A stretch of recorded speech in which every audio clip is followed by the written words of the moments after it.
evening, viewers. Welcome to join us in this edition of the 6 p.m. newscast on Equinox Television. Marafa Amidu Yahya writes to the head of state the 6th time.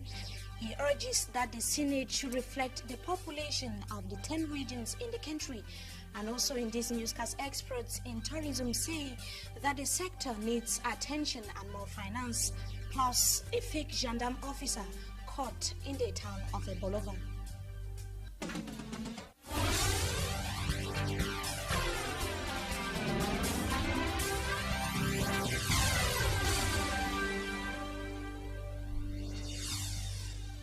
Welcome to join us once again, viewers, in this edition of the 6 p.m. newscast on Equinox Television. We begin in the central region of the country. The unjust partitioning of parliamentary seats in Cameroon is a major talking point in Cameroon now, as the country awaits the legislative elections this year, and some politicians have kicked against the inequality, with Marafa Amidu Yahya, the detained former Minister of Territorial Administration and Decentralization, describing it as an unfortunate situation. Details with Yaoundé-based correspondent Roland Akon. As Cameroonians move towards the legislative election this year, this equilibrium in the partitioning of parliamentary seats is dominating talks. Some divisions in the country are disadvantaged over others. It's something that is unfortunate in Cameroon because it comes back to the President of the Republic, who uses a prerogative to do what he wants. And he's acted so much that he conserves for himself a fake majority before we even start elections. Mesam Division, which is more populous than the South region, has 3 parliamentarians, while the South region has 11 parliamentarians.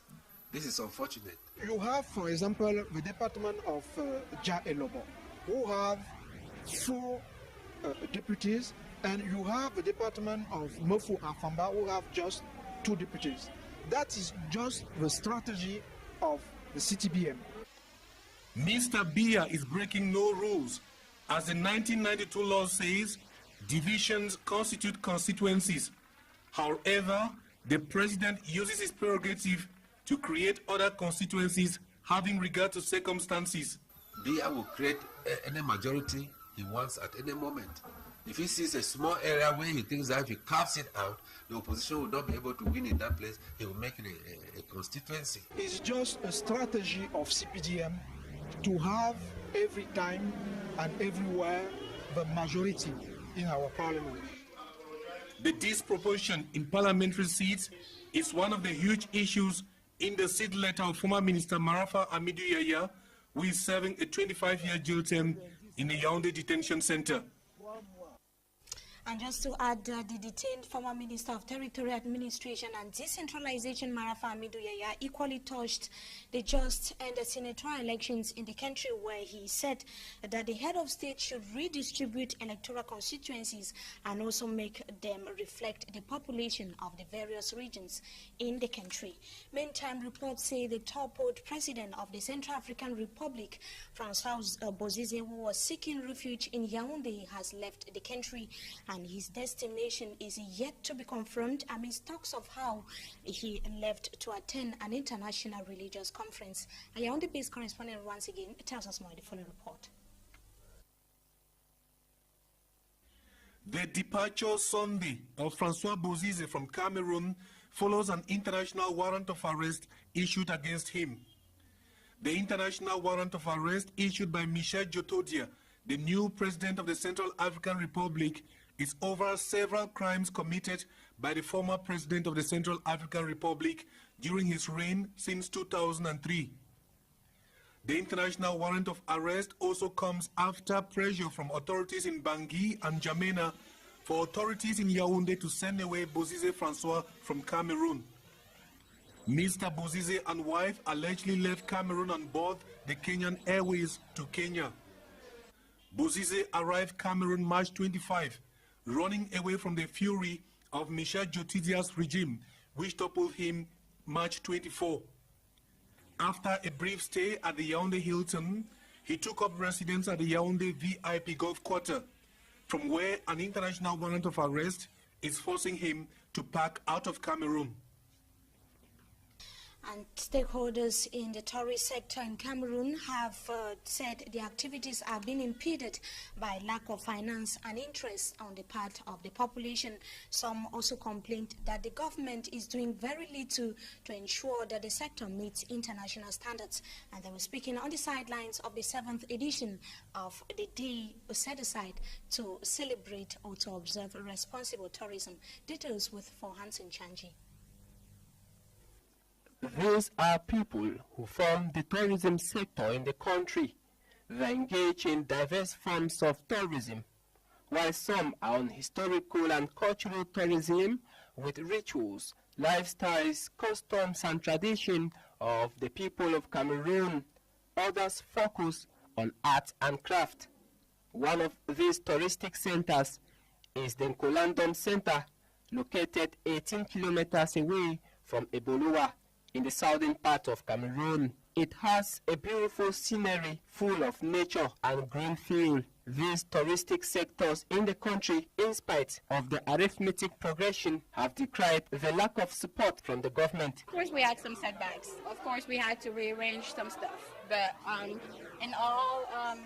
in my experience, like personal experience in the administration of this hotel, I can't really complain as of right now. All I'm asking is for the Cameroonian to be open-minded. This man explains that during his 10 years in the art and craft business, he has written several times for government support, but to no avail. Our association, we don't receive any nothing.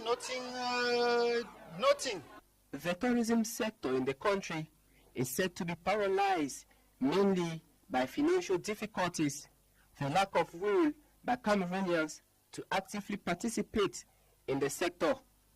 Reasons why celebrations this year centered on the island as laboratories of sustainable tourism.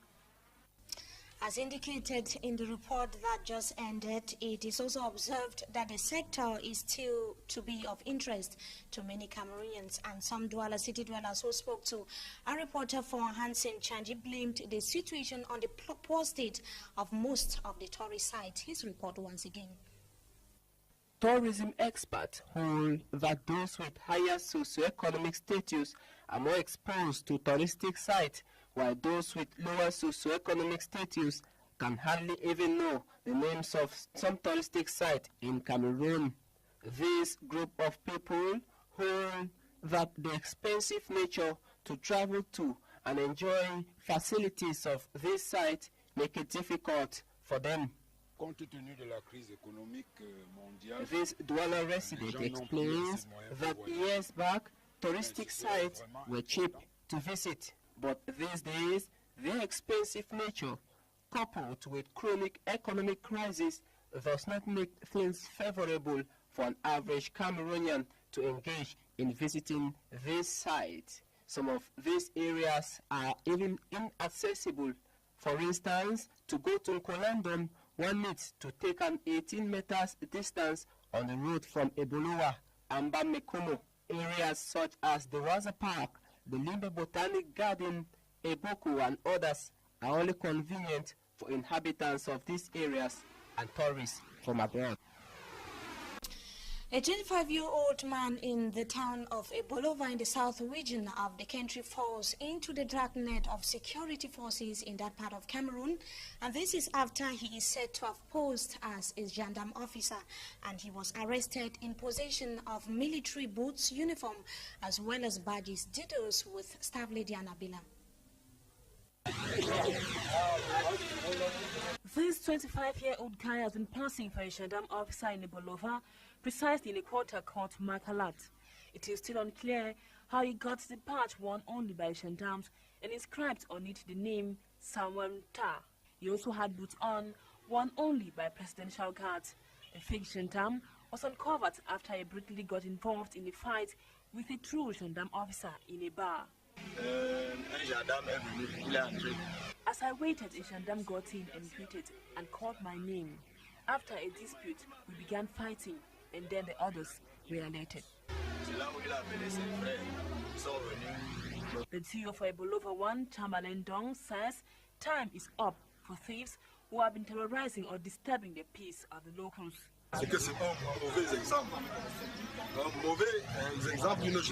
This is a bad example for youth. Youth should work to earn a living. I use this opportunity to inform all bandits that we are going to trap all of them who are putting people malade. À la chasse de tous les bandits de grand chemin qui tenteront, n'est-ce pas, de mettre mal à l'aise nos nobles citoyens. The arrested fake gendarme officer is now under detention and will be charged with impersonification.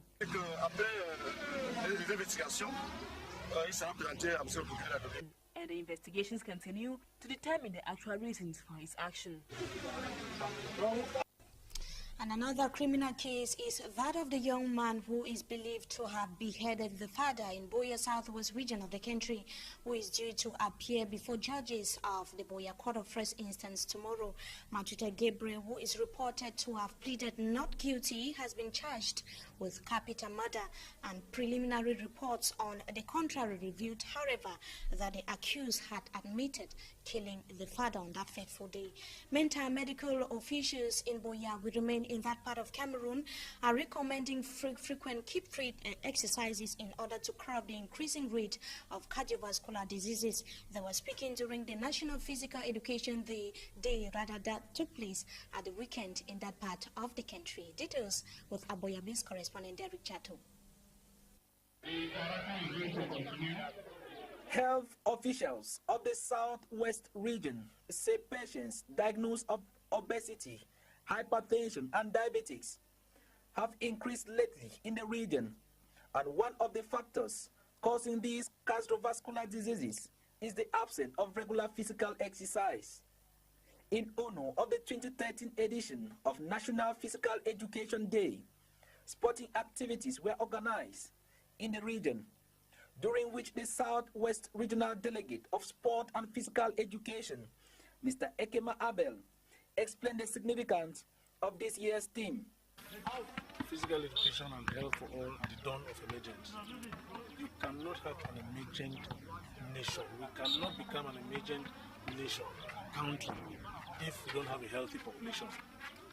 To become an emergent nation, we must have a healthy population, and that is why physical exercise is coming in. The Ministry of Sports and Physical Education is coming in as part of their roadmap to complement efforts, the effort of the government. The D-Day was crowned with a walk around the town of Boya, from the University Junction to the governor's office. Governor Bernard Okalia Bilai, who also participated, expresses satisfaction at the end of the day.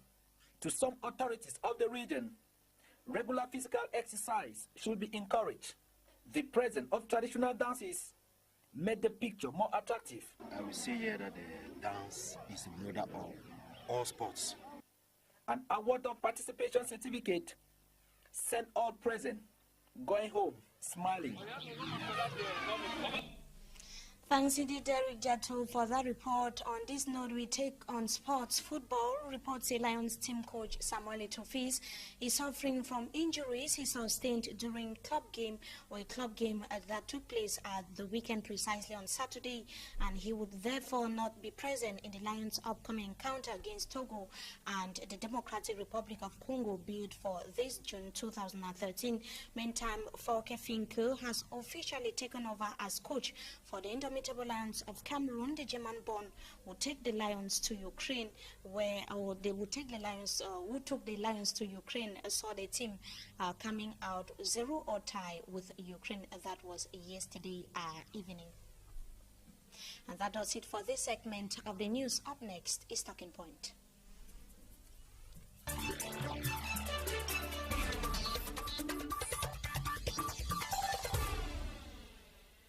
Good evening to you viewers, and thank you so much once again for joining us in this edition of the second part of the news. We are going to be talking about the situation in the far north region of the country. Northerners are still fearing another inundation as the rainy season is fast approaching. And tonight we have civil society actor, Mr. Davison Ade. Good evening, and thanks for joining us tonight. Good evening, Mimi. Thank you for having me. like I indicated, we are going to be talking about the situation of Far Northerners. We remember last year the River Lukun overflew its banks, causing the highest inundations we have had in the country so far. When I talk about the highest in terms of destruction, the number of lives that were lost, and so far nothing seems to be taking place as far as the construction of the dike is concerned. But before we come to that, with the fast approaching rainy season, are you still afraid? Are you at ease with the situation? Very much so. There is generally what's acknowledged as the changing seasons, and things are not as they were before. And we've had ample warning in the past years. We've had the disasters, as you say, and there's been plenty of time for us to do something about it, to prevent it. We see in the news that the people in the north are worried, and I think genuinely so, that something should have been done. And I think they were promised that something would be done, but on the site, on the ground, they see nothing. So what's your impression to that? How do you feel that the series of promises that were given to Far Northerners, nothing's not even up to 50%? Yeah, this is unfortunate, and I don't know whether it's because Cameroon has too many things they are doing at once, but my way of saying it, there are certain things that are more important, there are certain things that are urgent, and there are certain things that would cause a disaster that would be everlasting. One of the people, the natives of the north, was saying that on the other side of the bank of the Logon, that is the Chadian side of it, the dike or the levee has already completely been built, which means that there is somebody on the other side who at least is taking things seriously. On another side, they say things don't seem to be going that fast, and they really live in great fear that unless something is done, they will once again suffer the disaster. When you talk about prioritized or important things in the country, are you also insinuating that the issue, the situation of Far Northerners should be given an utmost priority? Yes, it should be given utmost priority. All the, what they call the risky zones, which have to a very large extent been marked out, should be attended to. And we shouldn't just wait for disasters to happen, for the government, the press, everybody to be rushing there, to be making news out of the miseries of people. They should take that as top priority and do something about it. At this point in time, we saw over 3,000, at least 3,000 families being displaced, others died, over 10 children died in that part of the country. The population of Kaikai, to be more precise, we have broadcast a series of reports of how they are expressing worries, calling on the head of state to come to their rescue and ensure that the promises that he gave them last year should be implemented. But we see not up to 50%. Is that serious? Not up to 50% of some of these promises that were given as you said, it's not serious at all. And they are the heads of states representative by the administrators, the local DOs, the governors, the people of the various ministries that are stakeholders in the whole thing, who should be on the forefront, and they should do something about it, or at least let the population know where they are stuck, so that the population can help them to encourage the government to come and do it. And in some cases, maybe even get the population to participate, because sometimes it's not only just throwing money at a project. Maybe if a design had been made and they needed labor, the people who are directly concerned might volunteer their services rather than just sit and wait for everything to be coming from the center, from somewhere where most of them do not even understand what is happening. And it will be a big disappointment, a shock, if what happened last year were to repeat itself. From every indication, it is coming forth. So wouldn't it be better for the country to prevent the calamity from reoccurring now? That is even earlier, and there are talks of how the dike under construction is going on at a very, very slow pace. Very much so. I mean, you cannot say it enough. You cannot overemphasize it. Something should be done. Somebody should go there tomorrow, this week, and start something. Or even if they are stuck, and they can see it coming. They should be prepared to evacuate these people rather than wait for it to happen. Sometimes it happens so fast, it happens overnight, and most of them cannot even run. Water carries them, washes their crops, and so on.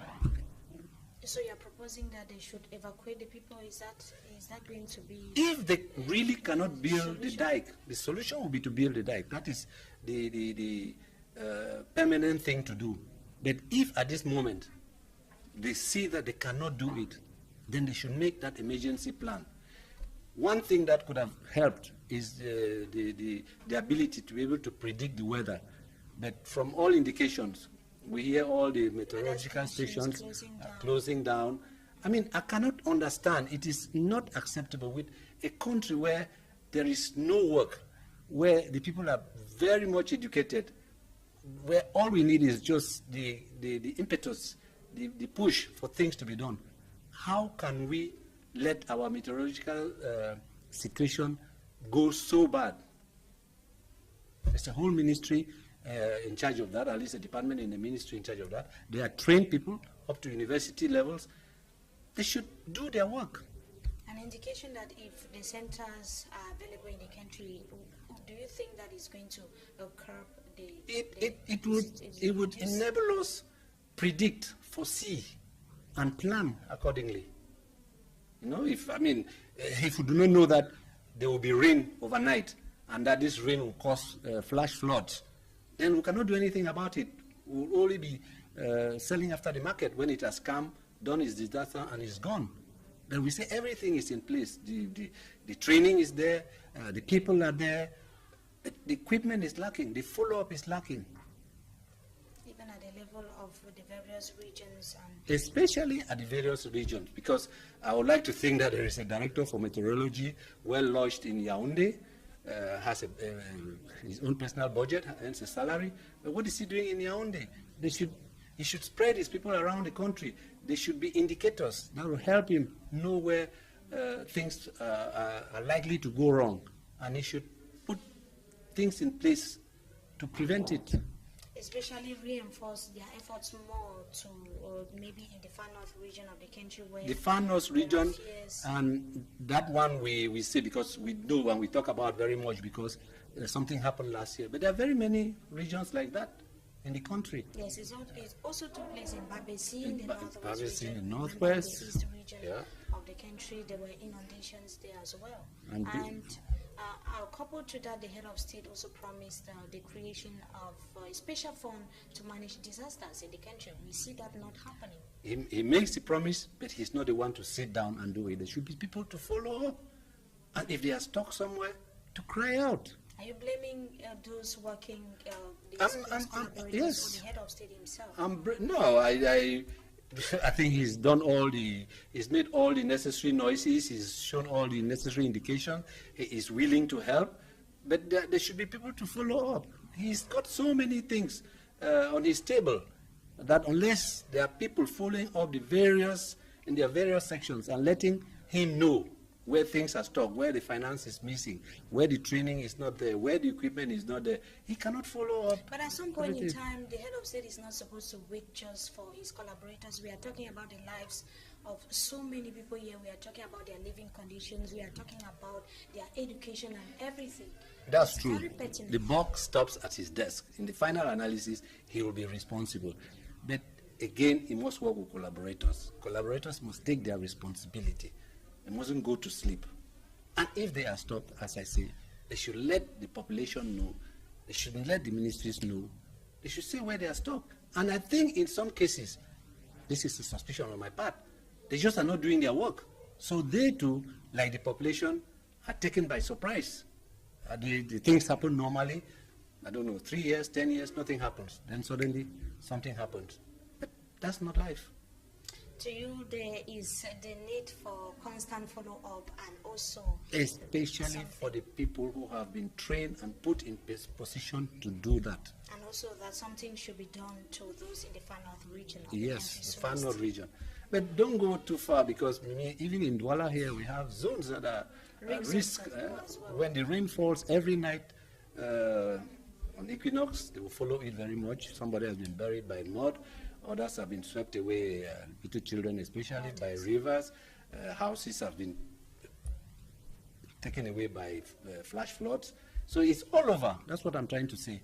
But in the far north, because a disaster has happened there, it will be a shame if it repeats itself. And so many people are affected. Thanks indeed, Mr. Davison Diati, for joining us tonight on Talking Point. Thank you. And to you viewers, we thank you so much for joining us in this edition of the 6 p.m. newscast on Equinox Television. Join me tomorrow with our crew of technicians. And meantime, we wish you a wonderful evening in the company of our programs.